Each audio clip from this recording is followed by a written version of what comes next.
बात करते हैं एक और पाकिस्तान के हीरो की। पाकिस्तान ने एक बार फिर आलमी खेलों की दुनिया पर अपनी मौजूदगी को साबित किया है। कराची के इलाके मलीर से ताल्लुक़ रखने वाले नौजवान बॉडी बिल्डर शहरोज़ खान ने थाईलैंड के शहर पताया में होने वाली mister universe body building championship में शानदार कामयाबी हासिल की। शहरोज़ खान ने 70+ किलोग्राम कैटेगरी में दुनिया भर से आए हुए बासलाहियत खिलाड़ियों को सख्त मुकाबले के बाद शिकस्त देकर गोल्ड मेडल अपने नाम किया।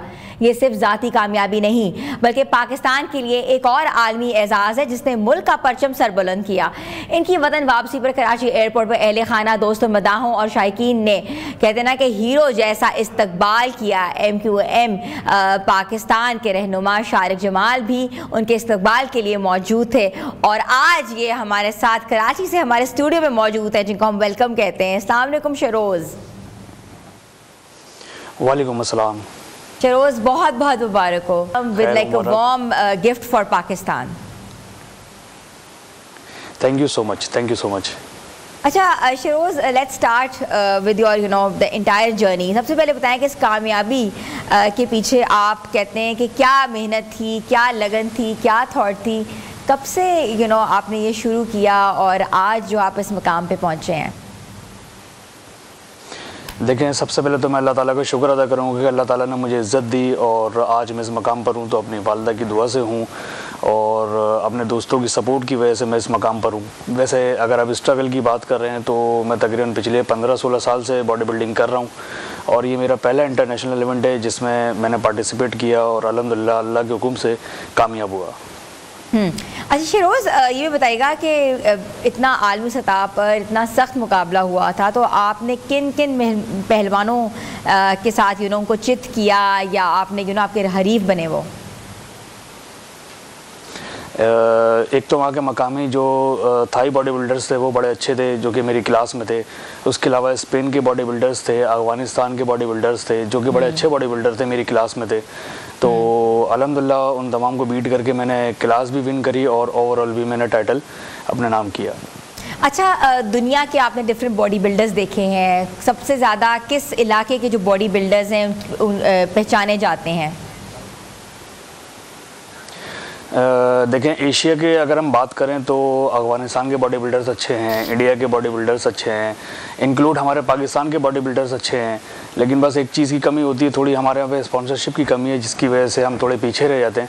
वरना हमारे पास टैलेंट बहुत है और माशाल्लाह बहुत अच्छे अच्छे लड़के हैं जो कि इस फील्ड में नाम रोशन कर सकते हैं पाकिस्तान का। अच्छा, बॉडी बिल्डिंग फील्ड में क्या चीज़ देखी जाती है? आपका वेट देखा जाता है, आपका मैस देखा जाता है या नॉकआउट देखा जाता है? क्योंकि ऑब्वियसली ये चीज़ें बहुत इंफॉर्मेटिव होंगी व्यूअर्स के लिए भी, ये भी थोड़ा सा बताइएगा। बिल्कुल, देखें, सबसे पहली चीज़ तो वेट कैटेगरी देखी जाती है। आपका जितना वेट होगा मसल उतना ज़्यादा आपका हैवी होगा। दूसरा, जज जो चीज़ देखता है, जो सामने बैठा होता है, वो देख रहा होता है आपकी बैलेंस बॉडी, मतलब आपकी पूरी बॉडी बैलेंस होनी चाहिए। ऐसा नहीं है कि कोई चीज़ आपकी शोल्डर हैवी है और आपका बाइसेप छोटा है। तो बैलेंस बॉडी के जो नंबर्स होते हैं वो सबसे ज़्यादा नंबर होते हैं। उसके अलावा आपकी पोजिंग के नंबर होते हैं। जज बैठकर सामने बता रहा होता है कि यार आपने फला पोज करना है, बैक डबल बाइसेप देना है, फ्रंट डबल बाइसेप देना है। तो उस हिसाब से अगर आप पोजिंग कर रहे हैं और पोजिंग करने के साथ साथ आप अपनी बॉडी को शो कर रहे हैं, मतलब कि आपकी मसल मस्कुलर नज़र आना चाहिए, तो इन सारी चीज़ों के नंबर होते हैं। अगर जज आपको कोई पोजिंग बोल रहा है, मतलब फ्रंट डबल बाइसेप, और आप दे रहे कोई दूसरा पोज है, तो इन चीज़ों के भी नंबर कटते हैं। तो बहुत सारे अच्छे बॉडी बिल्डर्स हैं जो कि इन मिस्टेक की वजह से भी वो हार जाते हैं, क्योंकि लाजमी सी बात है इन चीज़ों के भी नंबर काउंट होते हैं। तो शहरोज़, कितने आप देर में बॉडी बिल्डर जो है वो बन सकते हो? कितना टाइम दरकार होता है? कितनी लंबी ये ट्रेनिंग होती है? ये डिपेंड करता है कि कंपटीशन आपका कितना बड़ा है, उस हिसाब से फिर तैयारी होती है। लाइक अगर आप मिस्टर पाकिस्तान की तैयारी कर रहे हैं तो उसके लिए आपको कम से कम 5 से 6 महीने चाहिए होते हैं। इंटरनेशनल लेवल की तैयारी कर रहे हैं तो उसके लिए आपको 8 से 1 साल दरकार होता है कि आप उसकी एक लंबी तैयारी लेकर चलते हैं। तो डिपेंड करता है कि कंपटीशन आपका कितना बड़ा है, उसी हिसाब से फिर आप उसको तैयारी को लेकर चलते हैं और सारी चीज़ें फिर उसी हिसाब से मैनेज कर रहे होते हैं आप। अच्छा, एक और सवाल जो है जो काफ़ी लोग पूछना भी चाहते हैं और मैं भी बहुत ईगर हूँ पूछने में आपसे, कि अक्सर लोग कहते हैं कि स्टीरॉइड्स इस्तेमाल किए जाते हैं अपनी बॉडी को मेंटेन करने के लिए या बॉडी को बनाने के लिए और वो बहुत हार्मफुल होते हैं बाद में, क्या ऐसा है? देखें स्टेरॉइड्स मैं तो खैर आपको यही कहूँगा कि नेचुरल की तरफ रहें, स्टेरॉइड्स को यूज़ ना करें क्योंकि एक शॉर्टकट है और शॉर्टकट कभी भी आपको कामयाब नहीं कर सकता। वक्ती तो फ़ायदा दे देगा लेकिन आगे के लिए आपके लिए नुकसानदेह। तो सप्लीमेंट्स पे रहें, अपनी नेचुरल डाइट पे रहें। नेचुरल डाइट जितनी अच्छी करेंगे वो आपके लिए उतना अच्छा है, वो मसल के लिए भी अच्छा होता है। तो स्टेरॉइड्स की तरफ जाएंगे तो वो मैं तो सजेस्ट नहीं करता किसी को भी, और ना मैं सजेस्ट करूँगा क्योंकि एक तो वो हार्मफुल हैं, दूसरा डेंजरस हैं और सबसे बड़ी बात हमारे यहाँ पे इलीगल है। तो ऐसी कोई भी चीज़ इस्तेमाल ना करें जिससे आपकी लाइफ के लिए कोई प्रॉब्लम बने या आपके लिए रिस्क बने। तो नेचुरल चीज़ों पर रहें, नेचुरल डाइट लें, अपनी बॉडी इनटेक का प्रोटीन कार्ब वगैरह जो है वो पूरा करें। अगर आपने यूज़ करना है कुछ तो नेचुरल सप्लीमेंट्स यूज़ करें। प्रोटीन है मार्केट में है, प्री वर्कआउट्स है, BC है, अमाइनो है, मल्टीविटामिन्स हैं। तो इन चीज़ों को इस्तेमाल कर कर भी बॉडी बनाई जा सकती है। और सबसे इंपॉर्टेंट चीज़ होती है डाइट। चाहे आप अपनी बॉडी को गेन करें या अपनी बॉडी को शार्प करें, अपना वेट लूज़ करें, इन तमाम चीज़ों के लिए डाइट होती है। स्पेसिफिक डाइट आप अपना बनाएं। अगर आपको डाइट के हवाले से नहीं पता तो आपके जिम में जो ट्रेनर है आप उससे गाइड लें, उसको बोलें कि यार मुझे आप एक प्रॉपर डाइट प्लान बना के दें। तो आप अगर उसको भी फॉलो करते हैं तो आपको अपने टारगेट तक पहुंच जाएंगे। और उसके साथ साथ आप एक्सरसाइज उस हिसाब से करेंगे जो कि आपके टारगेट के लिए सूटेबल हो।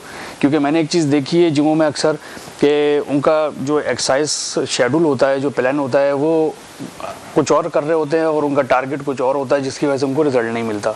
तो प्रॉपर तरीके से सारी चीज़ों को लेकर चलेंगे, डिसिप्लिन से चलेंगे तो आपकी बॉडी इंशाल्लाह बनेगी, क्यों नहीं बनेगी।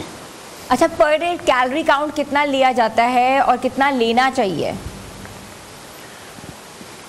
देखिए अगर आप गेन कर रहे हैं अपने आप को तो 2000 से 2200-2500 कैलोरीज आपने डेली का इंटेक करना है। लेकिन उसमें लिक्विड कैलोरीज काउंट नहीं होंगी, उसमें आपने वो चीज़ें काउंट करनी है जैसे कि नेचुरल कैलोरीज होती हैं, जैसे राइस में है, उसके अलावा आप ब्रेड वगैरह में है, और चिकन अगर आप खा रहे हैं तो उसमें सिर्फ चिकन में प्रोटीन ही नहीं होता, उसमें भी कैलोरीज थोड़ी बहुत होती हैं। तो इस तरह आप उसको कैलोरीज को काउंट करें। दूसरा, अगर आप अपने आप को नीचे लेकर आ रहे हैं, अपना वेट लूज़ कर रहे हैं, तो उसके लिए आपने 1000 से 1200 कैलोरीज इंटेक करनी होती है डेली की। ठीक है। अच्छा।